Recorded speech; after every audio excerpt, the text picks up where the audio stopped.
Another episode of the Pax What She Said podcast. I'm one of your co-hosts, Maggie Loney, joined as always by Perry Goldstein. And this week we have an especially special guest, Andy Herman, the pod father of the Pack a Day podcast, is here among other things. You can find him just about anywhere. But Andy, we're so excited to talk OTAs with you from somebody who is actually there and has sights and sounds and not just what we glean from the internet.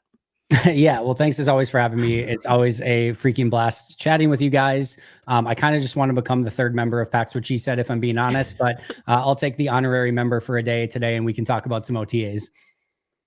We love having you on. I think you might be our guest we've had on the most at this point. I'd probably have to go count out the episodes, but you might be our friendliest face. So at this point, you might be the third member. So I'll take it. There you go. Take honorary third member. Yeah, right, now Andy. That it's on video too, everybody's seeing your friendly face, which they probably do already from your YouTube channel. But if they didn't, there they go. There now we're not just audio. There you go. I love it. All right, Andy, we're incredibly jealous because you get to go to OTAs. You get to go to every media practice. We have some things we want to ask you about, but I think we'll just open the floor before we dive into some of our major questions. Just this is not the first one. You've been to a handful now. You can go in any direction you want, pulling a line that you love to give your guests on your show. So it's been a few, obviously rookies, and now opening up to the rest of, the entire roster, but just major takeaways that you have. It's really early. Yep. But after a handful of practices now under the belt, biggest takeaway that you've gotten after watching the team so far? Yeah, so a couple things. Number one, obviously there have been two open to the media so far. So we've got two practices that we've got to see. Both of them have been pretty low key overall. And I know that's not the sexiest, most fun thing in the world to hear about, but the first practice especially was a lot of 7-on-7s that were slowed down a little bit. And all of the 11-on-11s were snail's pace walkthroughs. Today, we got a little bit more 11-11 at about 75% pace. And then we got some more walkthroughs. But then finally at the end, we got 3 2-minute drills that were full paced. And Matt LaFleur said those were the first things that they've done basically through the entire OTA periods, even the ones that have been closed to the media, that have been full speed competitive periods. And we got to see the ones against the ones, the twos against the twos, and the threes against the threes. So that was a lot of fun to watch. I thought there were some really good things, but the thing that today that stood out, I thought was really Michael Pratt.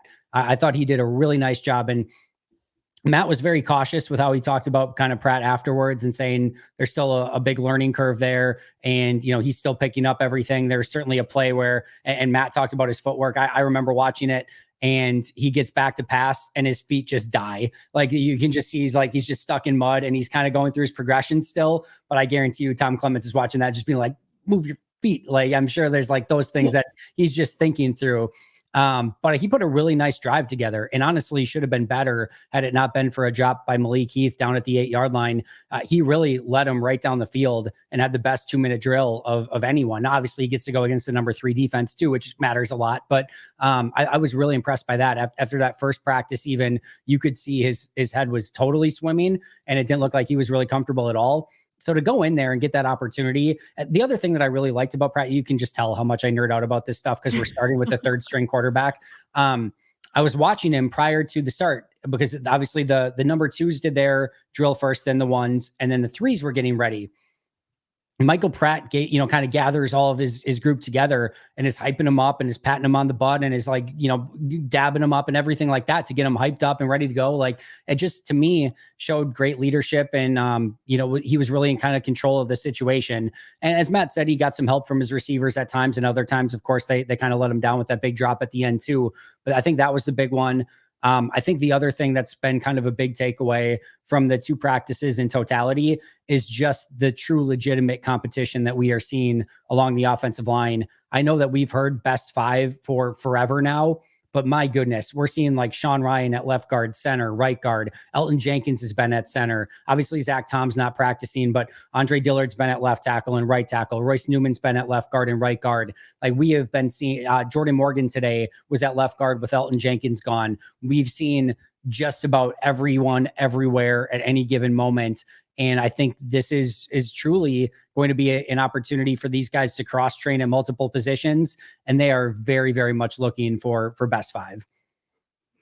Yeah. One of the things I wanted to ask you was, Matt LaFleur in his presser was talking about how good Andre Dillard looked. And I think for a lot of us, especially with the Jordan Morgan draft selection in the first round, it was like, okay, what are Dillard's chances of actually getting into that rotation when you're talking about a former first round pick, had some injury bad luck, hasn't played a ton, but it sounded like Matt LaFleur is actually pretty high on him and liked his fit wherever he was playing today. Like you said, multiple spots. Yeah, he's been the starter at right tackle in both practices with Zach Tom out, obviously. Now, I don't think Andre, quite frankly, has any real opportunity to be a starter barring injury. You've got, obviously, Zach Tom, unless something crazy happens where they do move him, and you've got Rasheed Walker and Jordan Morgan fighting for the other spot. I think Andre's chances of being a true starter anywhere are probably pretty slim, again, barring any crazy injuries.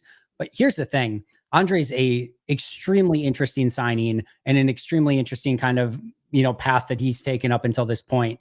What Matt was so complimentary of is his movement skills and that it's so clear that the traits have been there for him being a first round pick. There's never been any doubt. I loved Andre. I'll just take the L on this one. I loved Andre Dillard in that draft. You go back and you watch him in college, and he had everything athletically that you look for. I thought there was a legitimate chance that they were going to take him instead of Rashawn Gary at that point in the draft.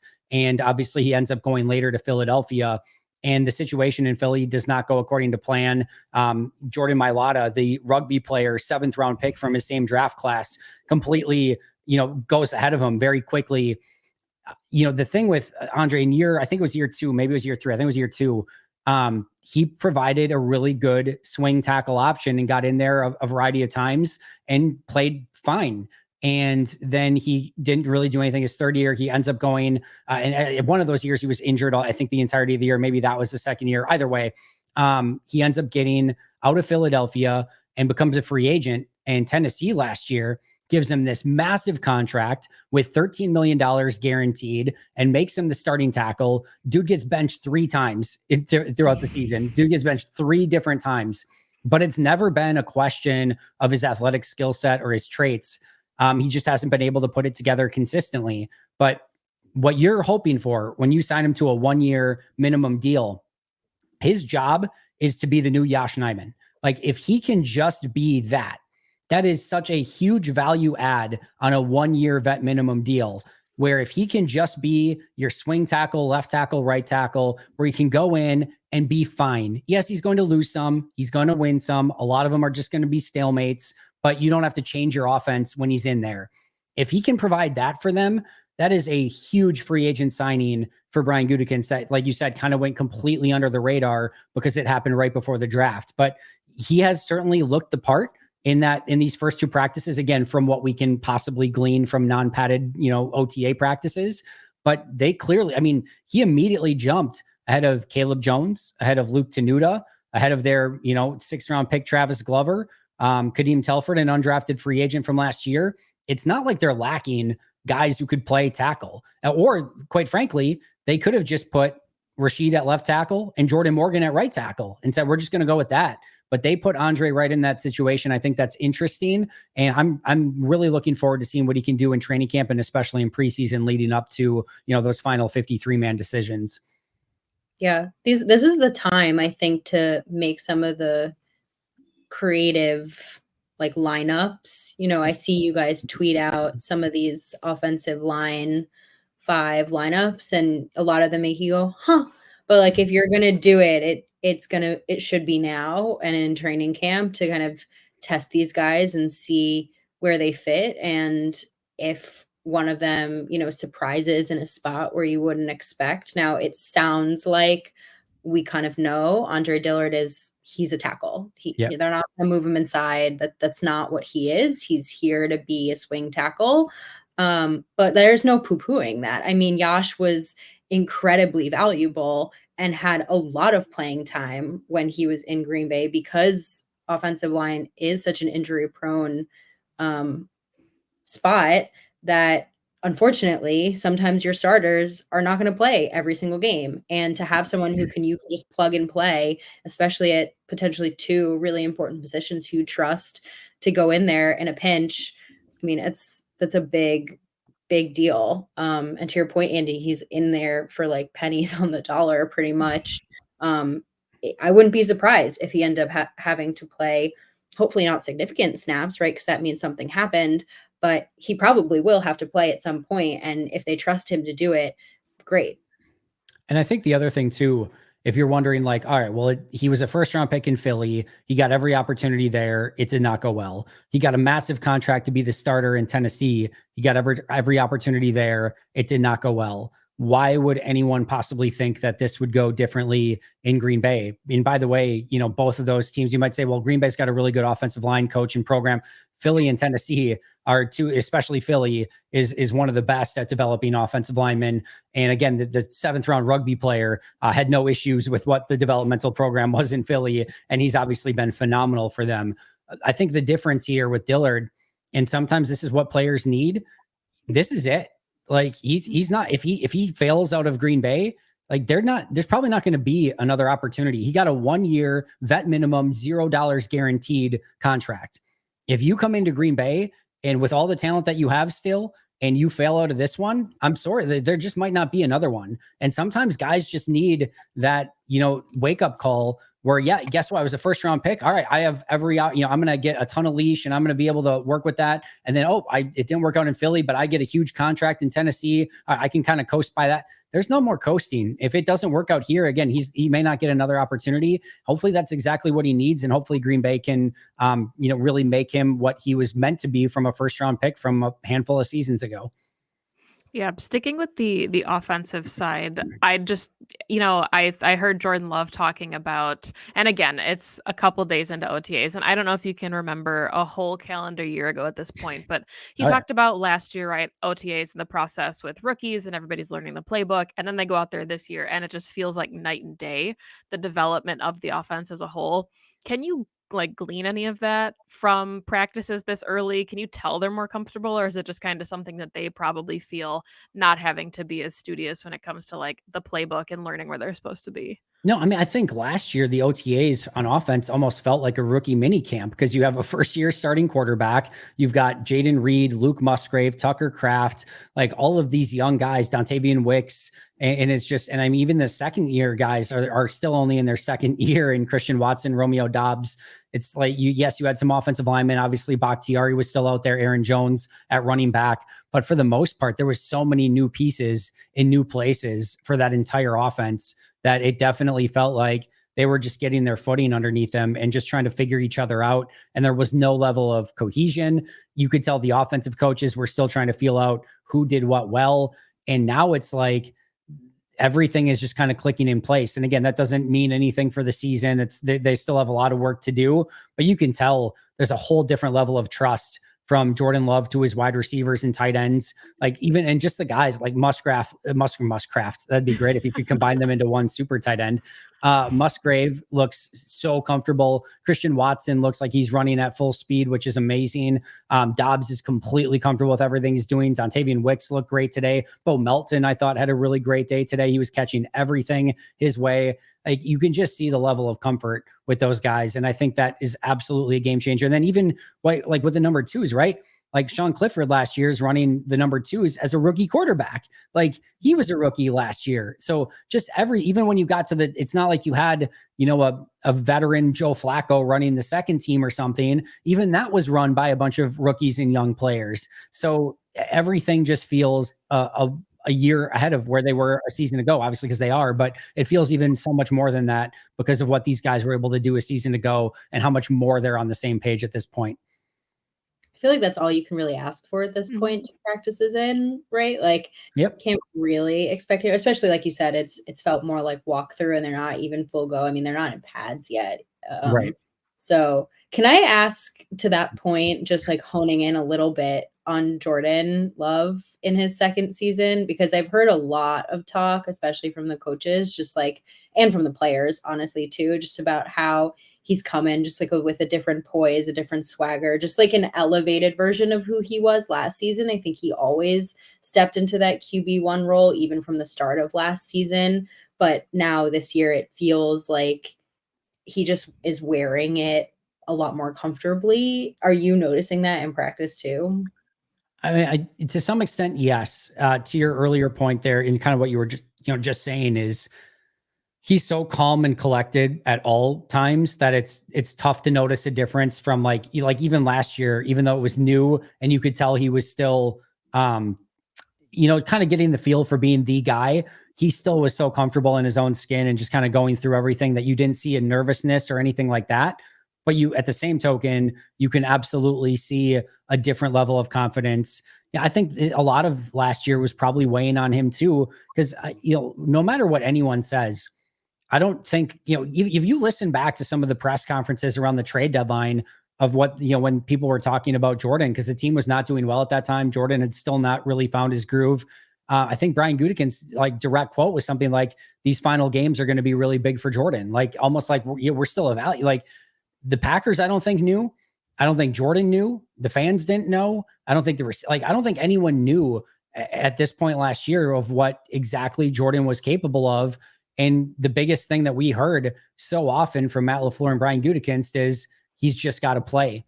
And that's what happened. It took him a little bit of time to get comfortable with everything. And that was not just a Jordan thing. And I know you guys know this, but that was not just a Jordan thing. That was the offense as a whole. That was these wide receivers getting comfortable, the offensive line coming together. Aaron Jones's injury, I think, really set things back at the beginning of last year. And it was on the coaching staff and Matt LaFleur to understand how to utilize all those players and what they actually do well together. And that just took until about the Steelers game. And then you saw everything click. But I think being able to carry over what that offense did in the second half of last year and really be able to feel comfortable knowing what you did and what you displayed and what you showcased, I just don't think there's that same level of pressure. There's certainly not that unknown. And it just feels like Jordan and everyone else on offense has that extra level of comfort.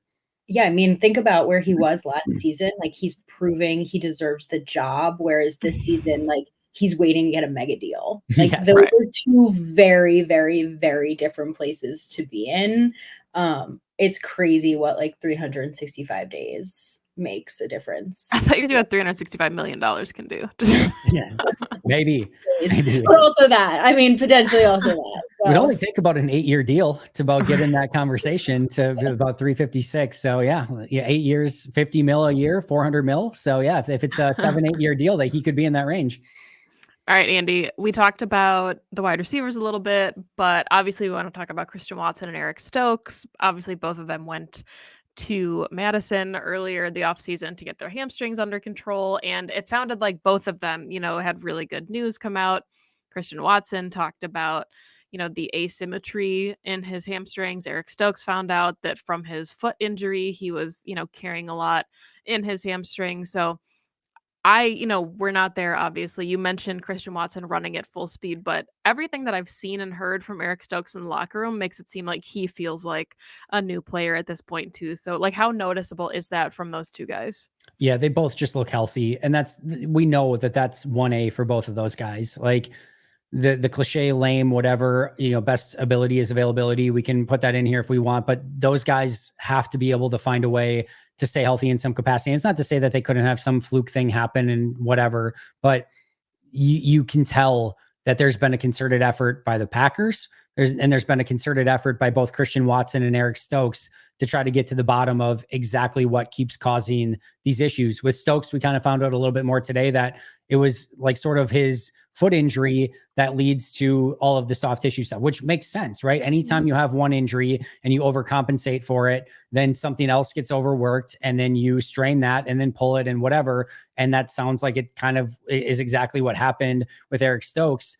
And what I've kind of been talking about all offseason is it's not just Eric, being healthy, but his superpower, the reason you make him a first round pick is his 4.3 40 speed.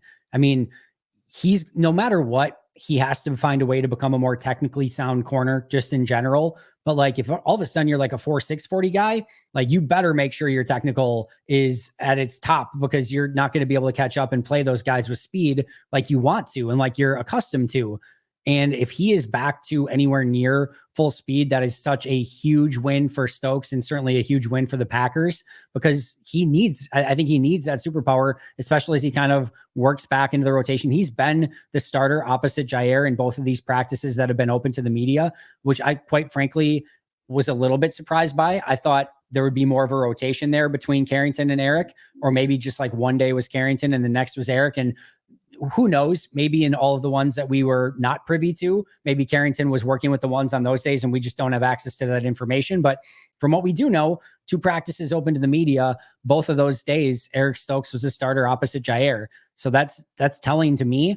And he's not going to be in that spot if he's not healthy and he's not capable of playing at the level that he needs to. So that would be so huge. And I think Zach Cruz tweeted this out today too, but it's 1,000,000% true. Like, if he just plays at his rookie level, like that was a good starter when he was a rookie. If he just plays at that level, that is a big time player at a premium position to play opposite Jair in a system that really fits Eric so well. And from Christian's standpoint, we don't even need to talk about it. We know the value of when he's on the field, not only just his ability to take the ball any distance at any given moment because of his playmaking ability, but his gravity of drawing defenders with him to open things up for everyone else. It's such an important piece of the offense, but he just has to stay on the field. I think Watson looks super explosive watching him.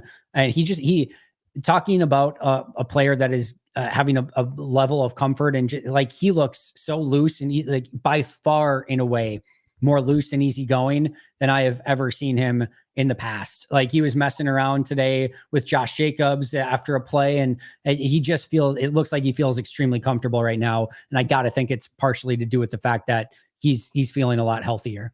There's probably something so freeing too about feeling like you got to the root of the issue and that you maybe are less concerned about it happening again to you, or at least you feel better prepared for it.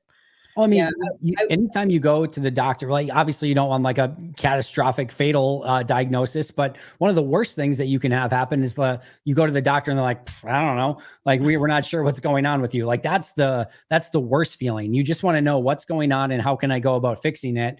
And the fact that Watson and Stokes went down to Madison, got the answer, this is what you need to do, and now they can work on fixing it. Like you said, that has to be so freeing. Sorry to interrupt you, Perry. No, I was going to say the same thing. I just feel like there's probably so much power. Like he feel like he has some control now over like his own body, right? Like it must have been a very helpless feeling to just like have zero clue what's happening. You have no control over it. You don't know how to fix it. So now that when you have answers, you're like, okay, now I know how to move forward. It must be like also, like you said, Andy, just like from a personality standpoint, like clearly his, like the mental side of it, it must be great.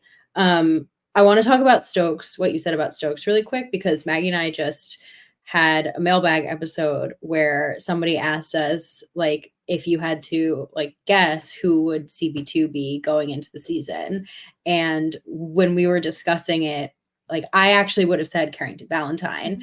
And I feel like I lean that way. I mean, simply because I have not seen practice. I have not seen what Eric Stokes looks like. And also it's hard not to give the nod to the guy who just had a really awesome season, who's been healthy, who you said has put on functional strength, right? You hope to take that second year leap, et cetera, et cetera. Like there's no reason to like kind of take that job away from him. So it's hard because you want both those guys to succeed, right? But there's only one second boundary corner like spot open because you know that Jair has the other.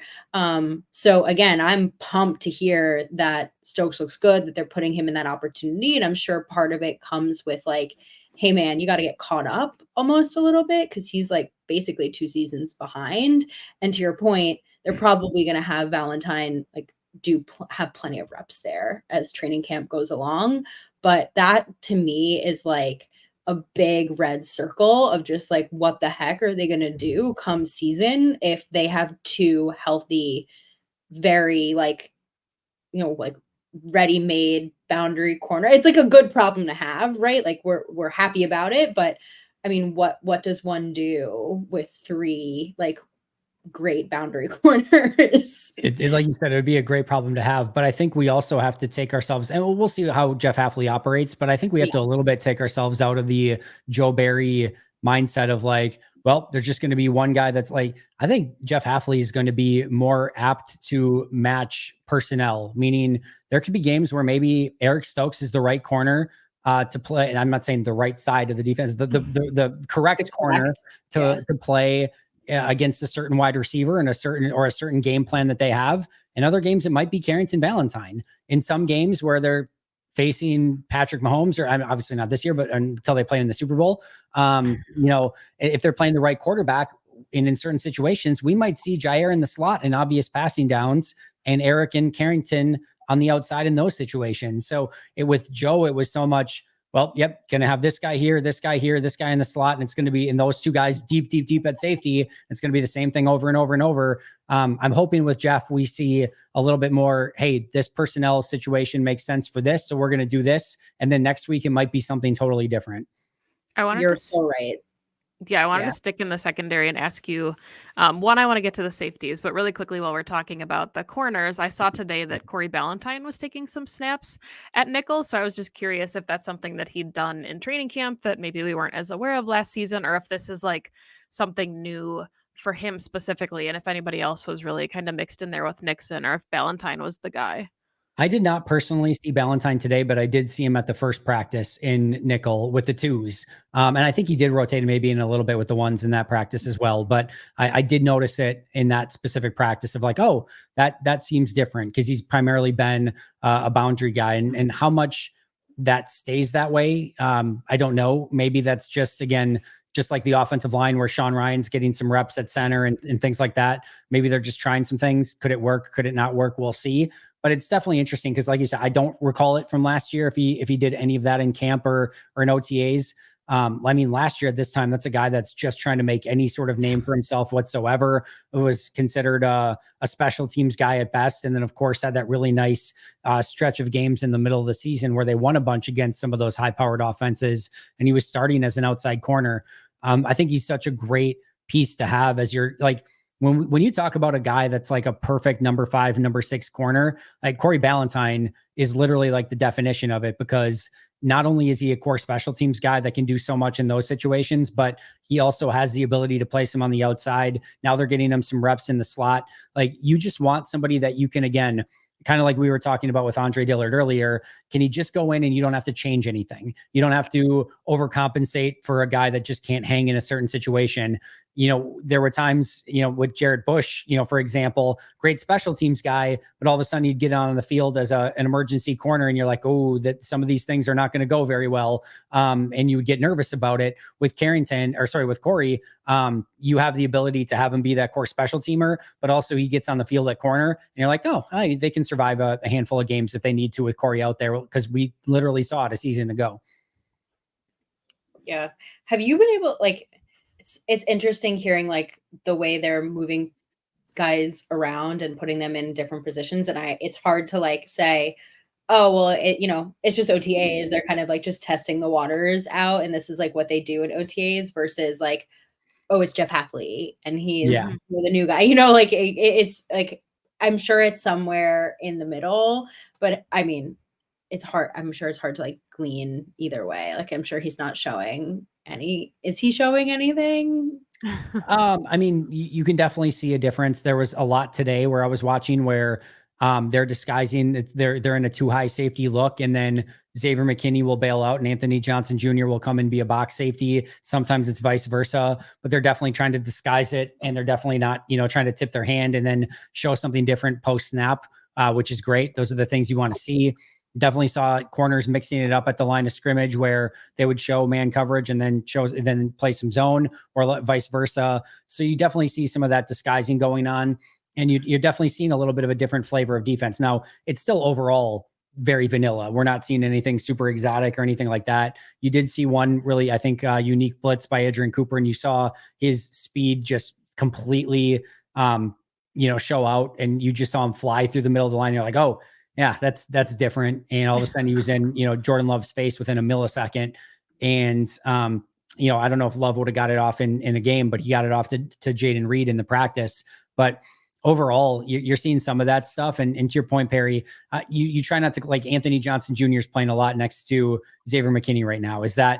That's probably just like, hey, rookies, you got to earn your spot. Do I think Anthony Johnson Jr. is going to go into the training camp as the likely starter next to Xavier McKinney? No. Do I think Andre Dillard's going to be a likely starter at right tackle, even if Zach Tom was out? No. But I think in certain situations, you try to make things easy to begin with. You don't have to put the rookies into too crazy situations or things like that, and you let things develop. And right now, you just get a feel for everything. It's kind of, I would say, like more of a feeling out phase. And you kind of let some of these guys make mistakes when you're not even training camp and preseason and family night. Even those have more stakes, like jobs are on the line a little bit more and things like that. This is, it feels like, especially the way that they're going about it, it feels like more of a safe space of, all right, we're going to allow you guys to rotate around, maybe make some mistakes. Don't worry about it as much. We want to work and coach through this. And I think that's kind of what we're seeing right now. I like that safe space. Yeah. Safe space. Yes, let's talk about the safeties. You kind of did already, but anything that stood out there, or inside linebackers, we talked about it, a little bit pre-show, Quay Walker conversation. I don't know if he's being overshadowed at all with Cooper now in the mix. You mentioned that he is flashing a lot in the limited looks that you guys have seen. So anything like significant for the safeties or inside linebackers? Nothing too crazy at safety other than, like I said, some of the disguise stuff where they're showing the two high safeties and then, rotating post snap, which is kind of what we expected, but it was just kind of fun to see in person today of how they're kind of going about some of that stuff. We did see, like, on the first practice, it was Anthony Johnson Jr., Xavier McKinney on the one side with Zane Anderson kind of just switching in a little bit. And then on the other side were the rookie guys. Now, how they kind of do it. So when I say Zane Anderson, this was a lesson we learned with Ray Wilborn a few years back. Ray Wilborn got snaps with the ones, and everyone's like, oh my goodness, like Ray Wilborn's getting snaps with the ones. They're kind of basically like snake drafting it. If you think of it this way, they're starting with like the ones over here. And then instead of having like Javon Bullard, like watch a bunch of Xavier McKinney and Anthony Johnson Jr., they'd rather have Javon Bullard and Evan Williams be the starters because there's two practices basically going on at the same time. So instead of, yes, your number twos in that situation are probably Evan Williams and Javon Bullard, but rather than them sitting and watching McKinney and Anthony Johnson Jr., they'll have them start at the other side and then have, maybe the next guy up be the backup over there. And then Zane Anderson's now the backup over here, who's barely going to get any snaps, but he also gets to get them with the ones. So you hear like, oh, Zane Anderson's working with the ones. Well, yes, he is, but it's like, he's kind of like snakes through, and it's actually like, it would be better to be working with the twos on the other side than barely getting snaps with the ones over here. But interestingly enough, last week it was, Xavier McKinney, and then Anthony Johnson Jr. And then, like I said, Zane Anderson was kind of the one rotating in a little bit. Today, we saw a little bit of Javon Bullard with the ones. Today, we saw a little bit of Evan Williams with the ones. So they got some opportunities to work in those situations where, again, we didn't see that a week ago. So those are kind of the main takeaways at safety. Other than, Xavier McKinney just looks fantastic from what we can, again, glean. And then middle linebacker, like I said, the only thing that really stood out to me was that blitz by Edgerrin Cooper. Quay Walker had a nice stop on AJ Dillon in a team activity. Other than that, I didn't see anything crazy. And then Eric Wilson got a little bit of time in some of the base defense with the starters, which was also semi-interesting as well. So those are kind of the things that stood out today.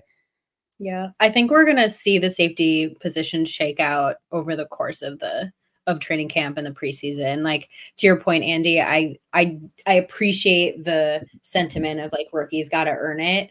But I think like from now to week one, everything is going to fall into play. I mean, look, like if Anthony Johnson Jr. beats everyone out for that second spot, awesome. I mean, like, great. He's got a year ahead of everyone. Like, sweet. I root for that. But I think you're going to start to see, like you said, you're starting to see them rotate in.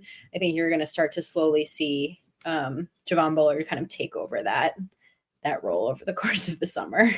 I think so too. I mean, and it's great to have that competition, but and like you said, let the cream rise to the crop. And if that's Anthony Johnson Jr., Evan Williams, Katana Ladapo, Javon Bullard, so be it. But I think all those guys will get some level of opportunity. Yeah, 100%. Yeah, so another, I think maybe the last position we haven't talked about fully, but I don't know what it is. It seems like every year there's a player that has like garnered Twitter's affection, and Colby Wooden is in that conversation this year Interesting. for like the early pick for OTAs. Saw today, of course, that he was taking some reps with defensive end. Again, not sure if that's because Rashawn and Preston weren't there, or like what that looked like, but he already did add weight. We heard that early in the off season that he had put on healthy weight or good weight, as he referred to it. So, what does the defensive line look like? Because I think that, Carl Brooks taking a second year jump, there's a lot that we've been really excited about with, Kenny Clark finally getting running mates. So, I'm curious what that front looks like with, of course, the transition to a potential 4-3 base under Halfley.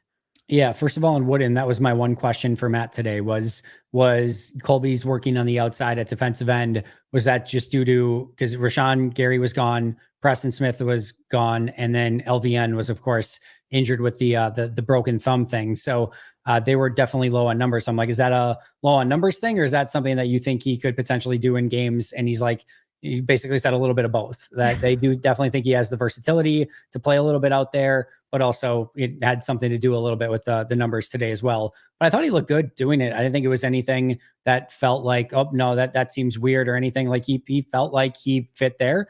So that'll be an interesting one to kind of keep an eye on. I don't think there's many snaps available out there when everyone's out there and healthy. I thought Enigbare had a really nice day today, but when you've got Enigbare, Rashawn Gary, LVN, and Preston Smith, there's just not going to be many leftover snaps on the edge. But on some obvious rundowns, is it maybe more beneficial to put a near 300 guy out there at end if he can hang? Maybe that could be something that works a little bit, and they could try that with also some pass rush ability. That's something I thought maybe Carl Brooks could do as well, because he played so much edge in college, but he's found such a home as a 3 technique rotating with Devontae Wyatt. I think we're going to see a lot of, on the inside, I think we're going to see a lot of Clark, Slayton, Wyatt, and Carl Brooks on the inside. I think Colby Wooden's probably your number 5 guy. And then, on the edge, the 4 edge rushers that we mentioned. And then again, Colby Wooden might just be the 5th defensive tackle and the 5th defensive end. And, maybe he just gets 5 snaps at defensive end, 5 snaps at defensive tackle, and it gets him to his 10 snaps a game. And he plays, 170, 250 snaps on the season. And I could definitely see something like that happening, but he looks good. That he needed to put on strength, because I thought his biggest weakness was in the running game. But he's a fun player. He gives a lot of great effort. And I think, today was a good step for him, showing that he could play a little bit on the edge with some of those guys out today. Cool. Did I miss the second part of that question? No, I was just curious, like, if you can garner anything from the transition from 3-4 to 4-3, or if it looks any different really in practice. I can't imagine it would look that. No, different. I mean, they're still going to play so much nickel. I mean, obviously, other than the ends having their hand in the dirt, that's kind of it. And, you're seeing a little bit of different positioning up front, but it's the same interior guys. It's the same edge guys. It's the same linebackers, save for adding, obviously, Edgerrin Cooper and Tyron Hopper. We're seeing a lot of the same stuff. It's just in a slightly different format, but it's still a ton of nickel. So again, it's still kind of 2 edge players, 2 interior defenders, 2 linebackers, 3 defensive backs. And there's just a slightly different flavor to it, but nothing crazy to glean at this point. Yeah. All right. You mentioned JJ Enigbare, which I can't believe that he's practicing. It's crazy. I mean, some of these athletes, like, I'm like, you're just cut from a different cloth. Like, are we the same species? Because I don't know. It's amazing. I mean, it's truly amazing. Like, I think the idea that he might be ready to play is incredible. We've covered Stokes, we've covered Watson. There's a few other injuries I think that cropped up. Like LVN broke the tip of a finger. Tip of his thumb. Yeah, that's interesting. So just like injury watch, how are things looking in terms of like health overall of everyone? Yeah, LVN broke the tip of his thumb. So I don't know. Nobody really followed up on it. Maybe I guess I could have in hindsight, but I would assume in a game that you would just kind of wrap the thumb, and I would soon be okay to go. I could understand why he didn't, obviously, in an OTA session, but I would think that wouldn't be something that would like keep him out long term. But I don't know how tip of thumb injuries work in real life. I don't know. Alex Magoo did not practice again, which, for a guy like Alex Magoo, who's trying to make a transition from quarterback to wide receiver, you really can't miss any time whatsoever. So that's certainly not great for him. Emmanuel Wilson did not participate. Yeah, he did. He was working with the rehab group. No update on what his injury is. Katano Ladapo continued to not practice, which we knew about. He's not going to be ready till at least training camp. Same with Zach Tom. Same with Tucker Kraft. Tyler Davis continues to be somebody who works back from that ACL injury a season ago. And then Josh Jacobs ramped up today. He did do some work. He worked. So last week he did the stretch and everything in the warm up. And then he went with the trainer right away. Today he did the stretch and the warm up, and then did the ball security drills and did some individuals, caught a couple passes from Jordan Love, did some of that stuff, and then went with the trainer pretty much the rest of the day, didn't do any team drills, and then came back for the super slow walkthrough portion and just did the walkthroughs. And he got a couple handoffs at like 25% speed with no contact whatsoever. So, and Matt said in his press conference that this is just the ramp up period for Josh. He looks totally fine. Like when he's running off to the side and everything, and far be it for me to pretend like I know, anything from a medical standpoint, but just naked blind eye test, he looks like he could go out and run for 100 yards tomorrow. I'm sure they're just being caught. Like, why push it in these practices? Yeah. I'm so excited to see him like full go. It was not a signing, I'll say it right now, that I was like, when they made it, I was like, wow, that's awesome. I love it. But now that he's here and like I'm kind of envisioning the offense with him, I am really excited to see the way they use him and the way he fits. Agreed. I totally agreed. Any final thoughts, Andy? Because we're I have one final question. Okay. I do. You can take it in two different ways. So I'll phrase it very open-ended. But like every year there's kind of a camp darling. So I'm curious if there's like someone who's already standing out to you that surprised you, and or just like an already like beloved kind of under the radar guy. I'm not ready to give out like a cult hero status yet after a couple OTAs. I think Bo Melton's had a couple of really nice practices, and I think you already love him. That doesn't count. I know, that's what I was going to say. Like, I think he's already at cult hero status with a lot of fans. So I don't know if we can necessarily count that. I don't know that I'm there with anyone. I will give you a name today that stood out on a few different occasions. And actually, I think he made a play last week as well, if I remember correctly. Deslin Alexander, edge rusher. He had a play against Caleb Jones where he absolutely just went right past him. Like, and would have had a sack in the on the number 2 side of things. I don't know if I can't remember if it was against Clifford or Pratt, but he got there in a freaking hurry. And then in the 2-minute drill that we talked about with Pratt, who he had such a great 2-minute drill, on the very last play of the 2-minute drill, who's in the backfield with they stopped it. They called it a sack, was Deslin Alexander. So he was a fun player. I went back and I watched, I did an episode on like the 15 Packers that you have no idea who they are. And I went and watched tape on all of them. And a few of them have since been cut already. But Deslin Alexander was one of the ones. I think he was actually one of the ones on the top of my list. I kind of want to see if I can find it.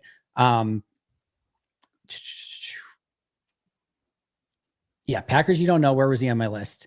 He was, all right. He was number 5 on my list of like all of the ones. I only had Christian Young, Keyshawn Banks, Aaron Mosby, Joel Wilson, and Deslin Alexander then was number 5 on my list. But overall, like he was an interesting player, 6'3", 264 out of Pitt. He's an 8.39 relative athletic score guy. He's still only 25 years old. Had a 63.8 PFF grade in 109 preseason snaps. At Pitt, he had 16 and a half sacks, 8 passes broken up, 2 fumble recoveries. Also had 320 career special team snaps. But he was kind of a fun player to go back and watch a little bit. But he had a really big day today. And then the only other one that I'll say too, that I was going to mention was Henry Pearson. He didn't do anything. I'm not going to say he did anything. But he got a lot of time with the ones today, like a pretty like as a fullback. At fullback, yeah, very first team rep. He was at fullback with the ones, and he got a lot of looks both when in team drills, but also in some of the walkthroughs as well. The only interesting thing I'll add there is when you go back and you watch Josh Jacobs, he ran a lot behind a fullback with the Raiders. So maybe that's something that he's just comfortable with and you would like that aspect. I don't know. And obviously Jacobs didn't run behind him today, but that could be an interesting one to maybe keep a little bit more of an eye on if he continues to get a ton of playing time. Very interesting. Yeah. Very interesting. We love a fullback in Green Bay. Yeah. We do. All right, Haven't had Perry. one in a minute. Like the fullback's like an automatic cult hero. Like no matter who it is, it's like an automatic cult hero in Green Bay. Always. His name isn't very yellowable, but I mean, Vitali wasn't either, and they made that work. So yeah, Henry Pearson, or I don't know. You could do good. Yeah, not bad. You It's can't do anything like John Kuhn with it though, which is really disappointing. No, that one was just special though. You could do like a Hank the Hammer, go. something like that. I don't know. Maybe there's something there. We'll workshop it. We've got all training camp. That'll be our next episode when I come on. We're just going to workshop nicknames for Henry Pearson of things that we can chant out when he gets a 1-yard gain. We'll do nicknames for all of the roster. Deal. Fringe roster players and their nicknames. That actually sounds like work. All right. Any final thoughts from either of you before we wrap this thing? I know we could talk about this for a long time. I'm not sure that the people listening at this point would care. Some of them might, but we are talking about the second media practice of OTAs. So small sample size, a lot still to be determined as we get into later on in training camp. Perry, who do you think is going to wear the green dot this season? Quay Walker, Andy. It's going to be Quay Walker. I'll put money on it. So yeah, I think that's the only other thing, Matt talked about today. He was asked about the green dot again. I'm sure like Matt is always like intrigued of like what questions he's possibly going to get. I'm sure like the last thing he's going up there expecting to get is a question of like, and it's a good question. I don't even know who asked it. It's a good question. But I'm sure like, he's like, I can't believe that people care about who's going to wear the green dot, but because we're like 3 months still removed. I know exactly. Like we're not even to training camp yet. And it's like, who's going to wear the green dot? I'm sure he's like, we don't even have pads on yet. Like what green dot and what helmet? I know. Yeah. So, but he did say that they're still working through it, but that it's most likely going to be Quay, which, it's, I think probably expected, but interesting nonetheless. Yes. Perry thought it was going to be Xavier McKinney, but I said all along, probably going to be Quay Walker. He's lying to you all. And we have evidence of it in a Pack a Day podcast episode from a few weeks ago.